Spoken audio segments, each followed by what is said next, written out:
मुख्य न्यायाधीश वी.आर. गवई पर जूते से हमला किया गया। जिस समय वो अपनी कोर्ट में रूटीन सुनवाई कर रहे थे, उस दौरान एक अधिवक्ता राकेश किशोर ने उन पर जूता उछाला। वहां मौजूद सुरक्षा कर्मियों ने तत्काल प्रभाव से राकेश किशोर को गिरफ्तार कर लिया। इस दौरान राकेश किशोर ने सनातन का अपमान नहीं सहेगा हिंदुस्तान का नारा भी लगाया, लेकिन वी.आर. गवई ने उसको छोड़ने के आदेश दिए। जी हां, उस अधिवक्ता को मुख्य न्यायाधीश वी.आर. गवई ने छोड़ दिया जिसने उन पर जूता उछाला, और उन्होंने अपने कार्य को सुचारू रूप से चालू रखा। उन्होंने कहा कि इस तरीके की घटनाएं मुझे विचलित नहीं कर सकती, लेकिन एक सवाल खड़ा होता है कि देश की सर्वोच्च न्यायालय या सर्वोच्च न्याय के पद पर बैठे मुख्य न्यायाधीश जब इस देश में सुरक्षित नहीं है, जब उन पर जूते से हमला किया जा सकता है, तो एक आम इंसान को क्या ही बख्शा जाएगा। जबकि हम सब जानते हैं कि मुख्य न्यायाधीश दलित समाज पर आते हैं, और पिछले दिनों हमने देखा कि कैसे यूपी के रायबरेली में दलित युवक की पीट पीट कर हत्या कर दी है। ऐसे में एक मानसिकता जो दलितों और पिछड़ों को दबाने की है, वो साफ दिखती नजर आ रही है। समझने वाली चीज यह है कि मुख्य न्यायाधीश पर हमला देश के संविधान पर हमला है, लेकिन इतनी बड़ी घटना के बावजूद देश के प्रधानमंत्री, जी हां, प्रधानमंत्री नरेंद्र मोदी, जो बयानों में हमेशा आगे रहते हैं, जो कहते हैं कि मुझे गालियां इतनी मिलती हैं कि उससे मुझे एनर्जी मिलती है, जो पिछले दिनों अपनी मां को, जी हां, राजनीतिक मुद्दा बनाते हुए बिहार में चूके नहीं थे, उन्होंने अभी तक इस पर कोई बयान नहीं दिया। ना गृह मंत्रालय ने इस पर कोई बयान दिया, और ना ही बीजेपी में से इस पर किसी का बयान आया, किसी की प्रतिक्रिया आई। आरएसएस संघ की तरफ से भी इस पर कोई प्रतिक्रिया नहीं है। जी हां, देश के सर्वोच्च न्यायालय के सर्वोच्च न्यायाधीश वी.आर. गवई एक दलित समाज से आते हैं। क्या यही वजह तो नहीं कि अभी तक कोई भी प्रतिक्रिया इस पर नहीं दी, जबकि समूचा इंडिया अलायंस एकजुट लामबंद होकर सवाल खड़े कर रहा है, बयान दे रहा है, कार्रवाई की मांग कर रहा है। बार काउंसिल ऑफ इंडिया ने राकेश किशोर को निलंबित कर दिया है। वो किसी भी कोर्ट में नहीं जा सकते, वो किसी भी काउंसिल में नहीं जा सकते, उनको निलंबित कर दिया है। लेकिन समझने वाली चीज यह है, इस पूरे मामले पर देश के प्रधानमंत्री नरेंद्र मोदी शांत है, बीजेपी मौन साधे हुई है, अमित शाह कुछ नहीं बोल रहे, जबकि दिल्ली और सुप्रीम कोर्ट की सुरक्षा की जिम्मेदारी दिल्ली पुलिस की है, जो कि सीधे सीधे गृह मंत्रालय से गवर्न है। यानी कि अमित शाह को इस पर बयान देना चाहिए था, लेकिन वो भी चुप्पी साधे हुए। कहीं ऐसा तो नहीं कि मुख्य न्यायाधीश दलित समाज से आते हैं इसलिए ये चुप्पी साधी गई। वहीं दूसरी तरफ वो गोदी मीडिया जो छोटी छोटी बातों पर लंबे चौड़े ब्लैक एंड व्हाइट शो चलाती है, पूछता है भारत शो चलाता है, छोटी बातों को तूल दिया जाता है। हिंदू मुस्लिम कहीं होना हो तो सबसे आगे नजर आता है। वो गोदी मीडिया चुप्पी साधे हुए है। वहीं एक विकृत मानसिकता के यूट्यूबर ट्वीट करके क्या कहता है वो हम आपको बताते हैं। ये विकृत मानसिकता का यूट्यूबर जिसका नाम अजीत भारती है, ये यूट्यूबर राइट विंग का यूट्यूबर है, मोदी जी की तारीफों के कसीदे पढ़ता है, सरकार की तारीफों के कसीदे पढ़ता है। ये यूट्यूबर अपनी विकृत मानसिकता का प्रदर्शन करता है अपने इस ट्वीट में। क्या लिखता है वो हम आपको बताते हैं। आज सीजेआई गवई को एक वकील का जूता लगते लगते रह गया। अधिवक्ता ने गवई के डायस के पास जाकर जूते उतारे और मारने ही वाला था कि सुरक्षाकर्मी ने पकड़ लिया। जाते जाते वकील ने कहा कि सनातन का अपमान नहीं सहा जाएगा, यह आरंभ है।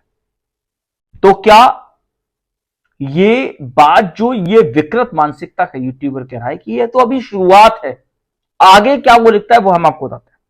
ऐसे पतित हिंदू विरोधी और कायर जजों के साथ सड़कों पर भी ऐसा ही होगा। देखिए, अपनी घृणित और तुच्छी मानसिकता से ग्रसित ये व्यक्ति, ये यूट्यूबर क्या लिखता है कि ऐसे पतित, जी हां, मुख्य न्यायाधीश के लिए पतित, हिंदू विरोधी और कायर शब्द का इस्तेमाल कर रहा है ये यूट्यूबर जो है। आगे क्या लिखता है, यदि वो आदेश में लिखे जाने वाली बातों में इतर और विषैले हृदय के उदार हिंदुओं को नीचा दिखाने के लिए प्रकट करेंगे।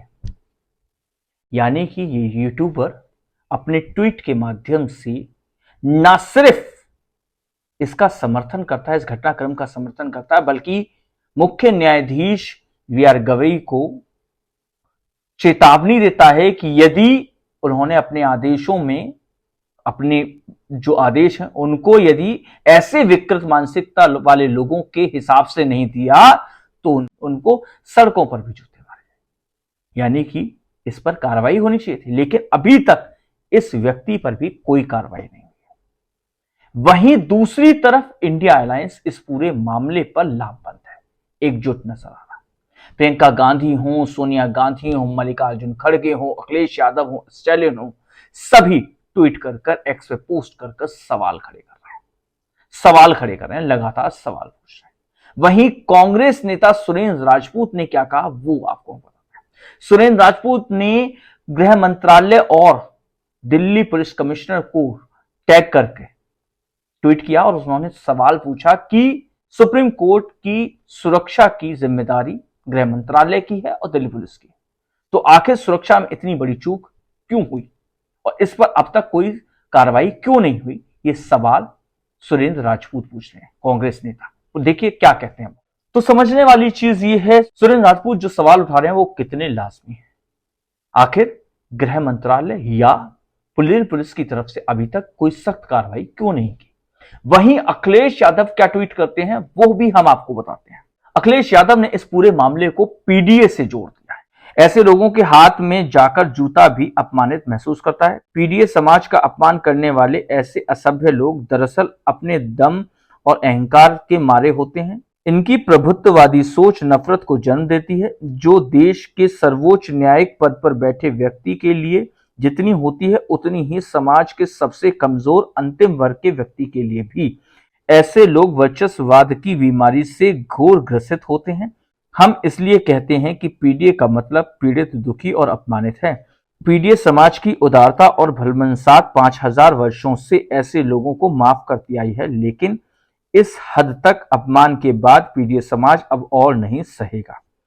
भाजपा और उसके संगी साथी अपनी सत्ता के अंतिम दौर में हैं, क्योंकि उनकी भ्रष्ट चुनावी साजिश का भंडाफोड़ हो चुका है। अब कभी नहीं जीतेंगे, इसलिए हताश होकर वे ऐसे कुकृत्य कर रहे हैं। भाजपाई इस बार जाएंगे तो फिर कभी नहीं आएंगे, क्योंकि जब आबादी का 90% हिस्सा अपने हक अधिकार के लिए जाग जाए तो 10% के गुरूर और सिंहासन अब और नहीं टिकेगा। पीडीए अपने स्वाभिमान और सम्मान का ये अंतिम संघर्ष निर्णायक रूप से जीत कर रहेगा। ये ट्वीट अखिलेश यादव ने किया और इस ट्वीट में इस पूरे घटनाक्रम को पीडीए से जोड़ दिया। समझने वाली चीज ये है, मुख्य न्यायाधीश वी आर गवई दलित समाज से आते हैं, इसीलिए ऐसा तो नहीं कि प्रधानमंत्री नरेंद्र मोदी, जी हां, इस घटनाक्रम के 4 घंटे बाद शरद पूर्णिमा की बधाई देने के लिए तो ट्वीट करते हैं। क्या ट्वीट करते हैं वो हम आपको पहले पढ़ के बताते हैं।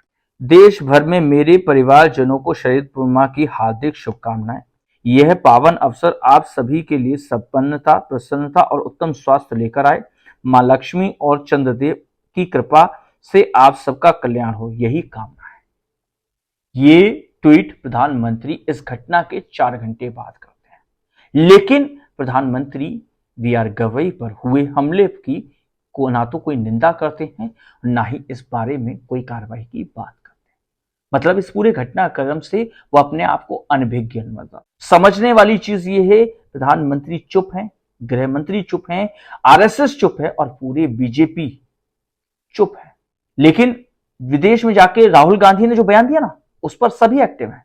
पूरी गोदी मीडिया एक्टिव है। तो क्या वाकई में इतने बड़े घटनाक्रम पर प्रधानमंत्री नरेंद्र मोदी की चुप्पी पर आप सभी क्या सोचते हैं? हमें कमेंट बॉक्स में कमेंट करके जरूर बताइए। यदि आपने मेरे इस चैनल को लाइक नहीं किया तो लाइक कर दीजिए, सब्सक्राइब कर दीजिए, जिससे कि मैं गौरव यादव बेबाक अंदाज में आप तक ये खबरें पहुंचाता हूं। नमस्कार।